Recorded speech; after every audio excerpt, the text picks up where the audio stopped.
चंदनपुर गांव में दो दोस्त शिवा और भोला रहा करते थे। दोनों ही बचपन के दोस्त थे और अपने हर सुख दुख में साथ रहते। और गांव के लोग भी शिवा और भोला को उनकी दोस्ती के साथ साथ उनकी शिव भक्ति के कारण जानते थे। एक रोज मंदिर के बाहर बैठा शिवा अपने दोस्त भोला से कहता है, भाई, इस बार भी शिवरात्रि पर हम दोनों भाई व्रत रखेंगे और एक साथ व्रत तोड़ेंगे भी। मुझे याद है, हम जब 12 साल के थे तब से हम शिवरात्रि का व्रत रखते आ रहे हैं। हाँ शिवा, मुझे याद है। वैसे तू मुझे ये बता, कल भाभी इतने गुस्से में क्यों थी जब मैं तेरे घर आ गया था? अरे छोड़ ना, उसका तो रोज का है। किसी न किसी बात को लेकर मुझसे कलेश करती रहती है। शिवा, ये तेरी ही प्रॉब्लम नहीं बल्कि मेरी भी प्रॉब्लम है। मेरी माला भी पूरे दिन किचकिच किचकिच करती रहती है। कभी कभी तो मन करता है कि मैं बस घर छोड़ के चला जाऊं। अरे नहीं नहीं, तू भी कैसी बात करता है? तू एक दिन के लिए भी कहीं चला जाता है तो मेरा मन नहीं लगता। शिवा देखना, माँ बहुत बीमार है और मुझे कुछ समझ में नहीं आ रहा है। क्या करूं? पैसों की भी बड़ी दिक्कत है। यार, पैसों से याद आया, जमींदार जी मेरी पुश्तैनी जमीन वापस कर रहे हैं और अब से मैं उसमें ही साग सब्जी उपाज करके अपना घर परिवार चलाऊंगा और तुझे पैसे के लिए सोचना भी नहीं पड़ेगा। नहीं, मैं दोस्ती के बीच पैसे को नहीं आने देना चाहता, पर यह बहुत अच्छी बात है। उससे ही तुझे इतना पैसा आ जाएगा कि तू घर बैठ के खा सकता है। सब भोलेनाथ की कृपा है। उन्होंने हमेशा से ही हमें हर मुसीबत से निकाला है और हमारी हर मुसीबत में मदद की है। ऐसे ही समय बीत रहा होता है जहां भोला मेहनत मजदूरी करके जो भी कमा कर लाता वो उसके घर और उसकी माँ की दवाई में खर्च हो जाया करता। तो वहीं दूसरी ओर शिवा खेती करके अच्छा खासा कमा लेता था और खा लेता था। एक रोज भोला की पत्नी माला अपनी बूढ़ी खाट पर पड़ी खांसती हुई सास को देखकर कहती है, अजी सुनिए, मुझसे अब इनकी और सेवा नहीं हो सकती। इनसे तो अब उठा भी नहीं जाता है। अरे मैं तो कहती हूँ अपनी जमा पूंजी गहना जो भी था वो सब अब तक आपने इन पर लगा दिया है, लेकिन फिर भी ये एक ना एक दिन भगवान को प्यारी हो ही जाएंगी। इन्हें आप किसी वृद्ध आश्रम में क्यों नहीं पटकाते हैं? ये तुम क्या कह रही हो? मेरी माँ और वृद्धाश्रम में रहेगी? तुम्हारे दिमाग तो ठीक है ना? आज तो तुमने अपने मुंह से ये बोल दिया है, लेकिन दोबारा मत बोलना। हाँ हाँ, तुम्हें तो मेरी बातें मिर्ची ही लगेंगी ना। एक तो आपका वो अमीरजादा दोस्त जो पहले तो आपकी ही तरह फटीचर था, लेकिन जब से उसके बाप दादा वाली जमीन उसे मिली है उसमें और उसकी जनानी में तो अलग ही घमंड आ गया है। आज तुम्हें क्या हो गया है माला? तुम ये सब सोचकर भी बोल रही हो? अरे सच बोल रही हूँ और क्या। तुम्हारी माँ इतने दिनों से बीमार है बिस्तर पर। तुमने इन्हें ठीक करने के लिए क्या नहीं किया? मेरे गहने जेवर तक गिरवी रख दिए, लेकिन तुम्हारे दोस्त ने एक बार भी ये नहीं कहा कि तुम इतने परेशान हो तो मैं तुम्हारी मदद कर देता हूँ। किस काम का हुआ भला ऐसा दोस्त? उसने मुझसे पूछा है, कई बार पूछा है, लेकिन मैं नहीं चाहता कि मेरी दोस्ती के बीच में पैसे आए। आहा हा हा, बड़े आए दोस्ती निभाने वाले। जब दोस्त मुसीबत की घड़ी में साथ ही ना दे तो काहे का दोस्त हुआ? भोला की पत्नी जो कुछ भी कह रही थी वो भोला चुपचाप सुन रहा था। वो अपने दोस्त को कुछ भी नहीं कह सकता था। अब देर शाम जब भोला अपने दोस्त शिवा से मिलने जाता है तो शिवा की पत्नी चमेली घर में होती है। अरे रे रे, कृष्णा के घर सुदामा आए हैं, लेकिन ये तो सुदामा से भी ज्यादा फटीचर गरीब है। अजी कहाँ हैं आप? देखिए आपका भिखारी दोस्त आया है। होगा कोई काम आपसे तभी तो आया है मिलने। ये तुम क्या कह रही हो? कहाँ है भोला? भोले, ओ भोले! लगता है इसके कटु वचन सुन लिए उसने। हाँ हाँ जाइए, मना लीजिए, वरना उसके बिना आप रह ही कहाँ पाएंगे। बीवी चाहे मर जाए लेकिन दोस्त को कुछ नहीं होना चाहिए। हैसियत भी तो देखकर दोस्ती करनी चाहिए ना आपको। शिवा और भोला दोनों की पत्नियां दोनों को उनकी दोस्ती को लेकर ताने कसा करती थी, लेकिन दोनों नहीं चाहते थे कि उनकी दोस्ती के बीच में दरार आए। लेकिन दोनों की बीवियां दोनों पर इतनी हावी हो चुकी थी कि दोनों दोस्त धीरे धीरे एक दूसरे से बातचीत ही बंद कर देते हैं। जहां एक तरफ भोला अपनी माँ की बीमारी से परेशान रहा करता, वहीं दूसरी तरफ शिवा इस बात से खुश था कि उसकी खेती में उसे अच्छा खासा मुनाफा हुआ था। एक रोज भोला काम से घर आता है तो उसकी पत्नी माला भोला के आते ही उसे सुनाने लगती है। अरे तुम्हें तो शर्म ही नहीं आती है।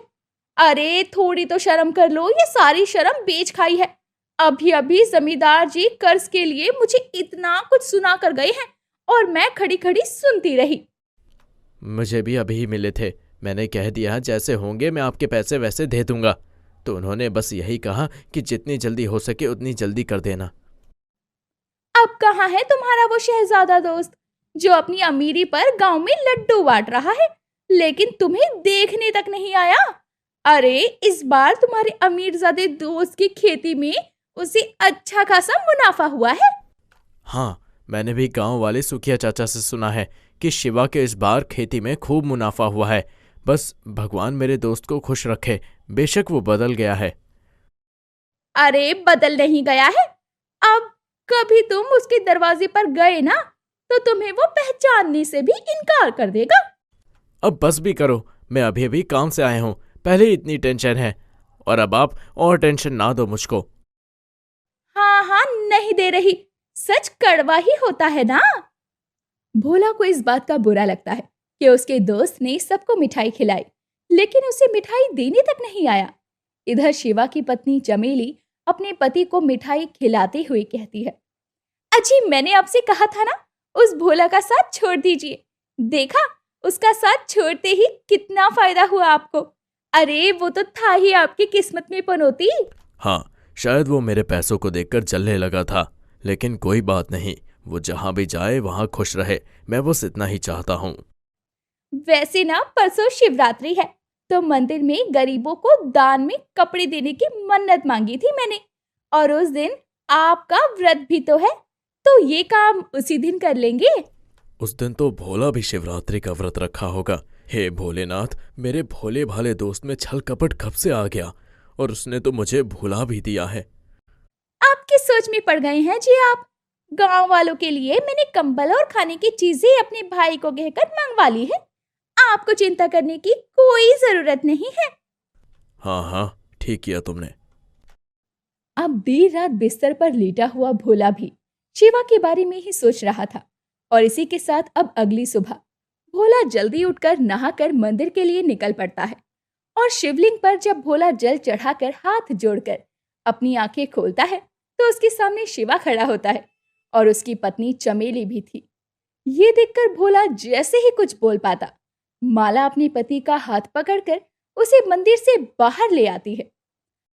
अरे ऐसा क्यों किया तुमने? वहां मेरा दोस्त मुझसे कुछ कहना चाह रहा था। अजी कुछ नहीं कहना चाह रहा था आपका दोस्त। अगर कुछ कहना ही होता तो क्या उसे वो आपके घर आकर नहीं कह सकता था? हाँ, ये बात तो तुम सही कह रही हो। चलो चलते हैं, आज वैसे भी इतना अच्छा दिन है शिवरात्रि का, और भोलेनाथ भी मुझे रास्ता दिखा रहे हैं। ये कहकर भोला और माला जैसे ही जाने लगते हैं, वो देखते हैं कि एक लंबी लाइन लगी हुई थी जिसमें गरीब लोग कपड़े और खाने पीने का सामान लेकर जा रहे थे। ये देखकर माला और भोला भी उस लाइन में लग जाते हैं, और जब दोनों का नंबर आता है तो दान करने वाला कोई और नहीं बल्कि शिवा होता है।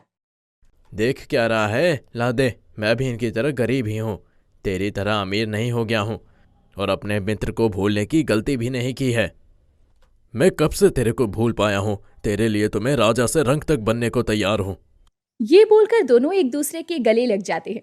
ये देखकर दोनों की पत्नियां भड़क जाती हैं और दोनों का हाथ पकड़कर कहती है, अरे आप क्या कर रहे हैं? इन गरीबों के गले क्यों लग रहे हैं? बहुत सुन लिया तुम्हारी और बहुत समझ लिया अपने मन की। अब कोई भी ताकत मुझे मेरे जिगरी दोस्त से अलग नहीं कर सकती है। आप ये सही नहीं कर रहे। इसका साथ आपके लिए सही नहीं है। पनौती है ये, पनौती। हाँ तो मेरे पति को भी कौन सा शौक है तुम्हारे पति के साथ में घूमने का? अरे ये कौन से मरे जा रहे हैं इनके बिना। एकदम चुप। अब तक मैं बोल नहीं रहा था, लेकिन अब तुम कान खोल कर सुन लो। मेरी और भोला की दोस्ती को कोई तोड़ नहीं सकता। और माला, तूने मुझे और मेरे दोस्त को जितना दूर करना था कर लिया। अब मुझे और मेरे शिवा को खुद भोले ने मिलाया है। हाँ, ये भोले का ही इशारा है कि हम एक दूसरे के लिए ही बने हैं। हाँ शिवा, आज हम दोनों ने ही शिवरात्रि का व्रत रखा है, और आज हम दोनों भोलेनाथ के मंदिर से कसम खाते हैं कि हमारी दोस्ती को कोई तोड़ नहीं सकता। हाँ, हमारी दोस्ती के बीच कोई नहीं आ सकता, हमारी पत्नियां भी नहीं। इस तरह शिवा और भोला की शिवरात्रि वाले दिन फिर से दोस्ती का एक नया अध्याय शुरू हो जाता है, जो उनकी पत्नियों की वजह से खत्म होने के कगार पर आ चुका था। लेकिन देर से ही सही, दो शिव भक्तों को खुद शिवजी ने मिला ही दिया। हालांकि इसके बाद दोनों अपनी पत्नियों की कभी नहीं सुनते और उन्हें अपनी तरह से काबू में रखते हैं।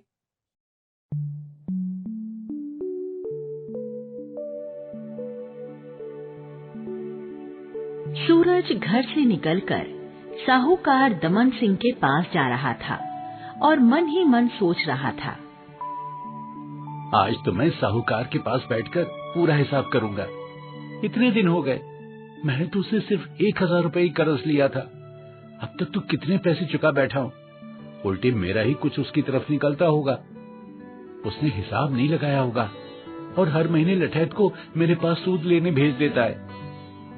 सूरज अपने मन में सारी योजना बनाते हुए साहूकार के पास पहुंच गया। जब सूरज ने अपना हिसाब बताने को कहा तो दमन सिंह बोला, देखो भाई सूरज, इस बात की तो हम तारीफ करते हैं कि तुम हर महीने सूद दे देते हो, पर जहाँ तक रही हिसाब की बात, तो अभी तुम्हारी तरफ 700 से भी ज्यादा रुपए बकाया है। तुमने जो दिए वो सूद में, और सूद वसूली के लिए लोगों को तुम्हारे यहाँ भेजने के खर्चे में बराबर हो गए। वैसे भी अब काफी समय हो गया है, सो अब मैं ज्यादा इंतजार नहीं कर सकता। मुझे अब तुम्हारे खेत पर कब्जा करना ही होगा। खेत की कीमत से अपना पैसा निकालकर जो 150 तुम्हारे निकलेंगे वो तुम्हारे घर भिजवा दूंगा। अब देखो भाई, हिसाब में तो मैं हमेशा ईमानदारी रखता हूँ। सूरज ने जब ये सुना तो उसके होश उड़ गए। ये तो सरासर बेईमानी थी। सूरज ने दमन सिंह को बहुत समझाया, पर दमन सिंह कुछ सुनने को तैयार ही न था। उसने सूरज को दुत्कार कर भगा दिया। सूरज रोता हुआ वापस अपने घर की ओर चल पड़ा, पर उसका घर जाने का बिल्कुल भी मन नहीं था। वो सोच रहा था कि पुरखों की निशानी अपना खेत उसके हाथ से छिन जाएगा और फिर उसके पास भी आमदनी का कोई जरिया नहीं रहेगा। अब वो क्या करेगा? ये सोचते हुए वो एक पेड़ के नीचे पत्थर पर बैठ गया। हे भोलेनाथ, आप ही मदद करो। पूरे काशीपुर में दमन सिंह ने आतंक मचा रखा है। एक एक करके सबकी जमीनें हड़प गया है। अब मेरा भी नंबर लग गया है। मैं क्या करूं भगवान, क्या करूं? कैसे अपने पुरखों की जमीन बचाऊं? मेरी सहायता करो भगवान, मेरी सहायता करो। सूरज की आंखों से आंसू बह रहे थे। तभी वहां एक सन्यासी आए और सूरज के कंधे पर हाथ रखकर पूछा, क्या बात है बेटा, क्यों दुखी हो? बाबा, मैंने काफी समय पहले साहूकार दमन सिंह से 1000 रुपए कर्ज लिया था। हर महीने किस्त में बहुत सारा पैसा दे चुका हूँ, पर वो अब भी मेरी तरफ हिसाब निकाल कर बैठा है और मेरा खेत हड़पना चाहता है। बेटा, ये कर्ज तो चीज ही बुरी है, इससे तो हमेशा दूर ही रहना चाहिए। पर चलो, जो हो गया सो हो गया। तुम्हारा दुख दूर हो सकता है। उत्तर दिशा में भगवान शिव का एक विशाल मंदिर है, वहां पैदल जाओ। रात भर मंदिर में खड़े होकर सच्चे मन से प्रार्थना करो। भोले शंकर की कृपा से तुम्हारा कष्ट दूर हो जाएगा। अच्छा बाबा, ऐसा है तो मैं जरूर प्रार्थना करूंगा, पर सिर्फ अपने लिए नहीं, पूरे काशीपुर के लिए करूंगा। मेरे अकेले के कष्ट दूर होने से क्या होगा अगर दमन सिंह ने बाकी काशीपुर को नरक बनाए रखा तो? तुम्हारे विचार अच्छे हैं पुत्र, तुम्हें अवश्य सफलता मिलेगी। सूरज ने सन्यासी के चरण छूकर आशीर्वाद लिया और मंदिर की ओर चल दिया। पैदल चलते चलते वो शाम तक भोलेनाथ के मंदिर पहुंच ही गया। भोलेनाथ का मंदिर देखकर उसकी आंखों में चमक आ गई। सचमुच विशाल और भव्य मंदिर था। सूरज ने पुजारी के चरण छुए और मंदिर में एक तरफ खड़े होकर प्रार्थना करने लगा। जय भोलेनाथ, जय भोलेनाथ, जय भोलेनाथ, जय भोलेनाथ, जय भोलेनाथ। पूरी रात सूरज मंदिर में खड़ा रहकर प्रार्थना करता रहा। भोर काल में सूर्योदय से पहले भोलेनाथ ने सूरज को दर्शन दिए। सूरज, आंखें खोलो सूरज। बाबा, बाबा भोलेनाथ, आप। जय भोलेनाथ, जय भोलेनाथ। सूरज भोलेनाथ के चरणों में गिर पड़ा। बोलो पुत्र, क्या चाहते हो? महादेव, दमन सिंह ने हमारे पूरे काशीपुर को अपने चंगुल में जकड़ रखा है। उसके चंगुल से आजादी दिलवा दो भगवान, उसके चंगुल से आजादी दिलवा दो। तुमने कल सुबह के बाद से कुछ खाया नहीं है, पहले कुछ खा लो। क्या खाना पसंद करोगे? भगवान, मैं तो रूखी सूखी खाने वाला हूं, मेरी कोई पसंद नहीं है। फिर भी तुम युवक हो, कोई तो विशेष इच्छा होगी। अब भगवान, आप कहते हैं तो कई दिनों से मेरी खीर पूरी खाने की इच्छा हो रही है। ठीक है, तुम खीर पूरी खाकर पहले तृप्त हो जाओ। सूरज के सामने खीर पूरी का थाल आ गया और भोलेनाथ अंतर्ध्यान हो गए। सूरज ने खीर पूरी खा ली तो उसे ध्यान आया कि वो तो काशीपुर को दमन सिंह से मुक्त करवाने के लिए आया था। हाँ, अरे मैं कहाँ खीर पूरी खाने में लग गया, वो बात तो वहीं रह गई। इस खीर पूरी ने मुझे मेरे लक्ष्य से भटका दिया। मैं आज से खीर पूरी नहीं खाऊंगा, हाँ, और दोबारा तपस्या करूंगा। अगली रात सूरज फिर से तपस्या करने के लिए मंदिर में खड़ा हो गया। जय भोलेनाथ, जय भोलेनाथ, जय भोलेनाथ, जय भोलेनाथ, जय भोलेनाथ। अगली भोर को फिर भोलेनाथ ने दर्शन दिए। बोलो सूरज, अब क्या चाहते हो? भगवान, मेरी समस्या तो वही है, दमन सिंह से मुक्ति। ठीक है वत्स, ये लो सोने की मोहरें, इन्हें ले जाकर दमन सिंह का हिसाब चुका दो और अपना खेत छुड़ा लो और सुख का जीवन जियो। सूरज के आगे ढेर सारी स्वर्ण मुद्राएं आ गईं और भोलेनाथ अंतर्ध्यान हो गए। ये क्या भोलेनाथ, इससे मैं तो मुक्त हो जाऊंगा, पर काशीपुर का क्या होगा? पूरा गांव दुख में डूबा हो तो मेरे अकेले के सुख के कोई मायने नहीं। ये कहकर सूरज ने स्वर्ण मुद्राएं वापस भोलेनाथ के चरणों में रख दी। रात होने पर सूरज फिर से भोलेनाथ की प्रार्थना करने लगा। जय भोलेनाथ, जय भोलेनाथ, जय भोलेनाथ। सूरज प्रार्थना करता रहा। रात बीतती रही और फिर भोर हो गई।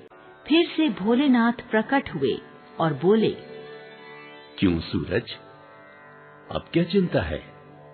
मैंने तुम्हें इतनी मुद्राएं दी हैं, तुम्हारा सारा कष्ट दूर हो सकता है। बाबा भोलेनाथ, मेरा लक्ष्य सिर्फ मेरे अकेले का सुख नहीं है, मैं तो पूरे काशीपुर का सुख चाहता हूँ। मैं अकेला सुखी हो जाऊं और काशीपुर वालों का जीवन नरक बना रहे तो मैं कैसे खुश हो पाऊंगा भगवान? भोलेनाथ के चेहरे पर मुस्कान तैर गई। सूरज, मैंने तो तुम्हें लक्ष्य से भटकाने की कोशिश की, पर तुम नहीं भटके। जो इंसान अपने लक्ष्य से किसी तरह नहीं भटकता, उसे ही लक्ष्य प्राप्त होता है। तो प्रभु, पूरे काशीपुर को दमन सिंह से मुक्ति दिलवाइए ना। ठीक है वत्स, ये स्वर्ण मुद्राएं तुम रखो, इन्हें गांव की भलाई में लगाना। तुम दमन सिंह के पास जाओ और उससे कहो कि मैं पूरे गांव का कर्ज चुकाने आया हूं। सबका हिसाब दिखाओ, और अगर तुमने बिना हिसाब के लोगों को परेशान किया तो मैं सिपाहियों को बुला लूंगा। जी प्रभु, मैं ऐसे ही करूंगा। जय भोलेनाथ, जय भोलेनाथ। तुमने अपने साथ पूरे गांव वालों की भलाई के लिए प्रार्थना की, इसलिए मेरा आशीर्वाद हमेशा तुम्हारे साथ रहेगा। ये कहकर भोलेनाथ अंतर्ध्यान हो गए। सूरज ने उन मुद्राओं में से कुछ मुद्राएं खर्च कर आलीशान कपड़े खरीदे और शान से चलता हुआ साहूकार दमन सिंह के पास पहुंचा। साहूकार दमन सिंह उसका बदला रूप देखकर चौंक गया। सूरज ने बिना समय गंवाए उससे कहा, साहूकार दमन सिंह, मैं पूरे गांव वालों का कर्ज चुकाने आया हूं। हिसाब दिखाओ और पैसे ले लो। भैया, ये तो अच्छी बात है। देखो, मैं तो हिसाब का पक्का हूँ। हिसाब से ऊपर किसी से एक पैसा भी नहीं लेता। अभी दिखाता हूँ। ये कहकर साहूकार अलमारी के पास पहुंचा और अलमारी खोली, पर वहां तो हिसाब किताब की कोई किताब ही नहीं थी। दमन सिंह घबरा गया। उसने दूसरी अलमारी खोली, वहां भी कोई किताब न थी। अब तो उसके चेहरे पर पसीना आने लगा। वो तीसरी अलमारी की तरफ बढ़ा, उसे खोला तो वहां भी कुछ नहीं था। वो धड़ाम से फर्श पर गिरकर बैठ गया। दमन सिंह, तुम्हारे पास तो कोई हिसाब नहीं है। तुम ऐसे ही गांव वालों को परेशान करते हो। मैंने सिपाहियों को बोल दिया है, वो अभी तुम्हें गिरफ्तार करने आते होंगे। ये क्या कह रहे हो? अरे अरे, मेरे बही खाते कहाँ चले गए? अब मैं क्या करूँगा? भागो भागो। ये कहते ही दमन सिंह और लठैत भाग निकले। सभी गांव वालों ने सूरज का धन्यवाद किया। उन्हें दमन सिंह से मुक्ति जो मिल गई थी। सूरज ने बताया, ये तो भोलेनाथ का चमत्कार है। हमें उनका धन्यवाद करना चाहिए। चलो हम सब मिलकर भगवान शिव के मंदिर चलते हैं, उनका धन्यवाद अदा करने। अगले दिन सूरज के साथ सभी गांव वाले भोलेनाथ का धन्यवाद करने चल पड़े। आगे आगे सूरज और पीछे पीछे गांव वाले। भोलेनाथ के मंदिर पहुंचकर सबने प्रार्थना की और भोलेनाथ का आशीर्वाद लिया।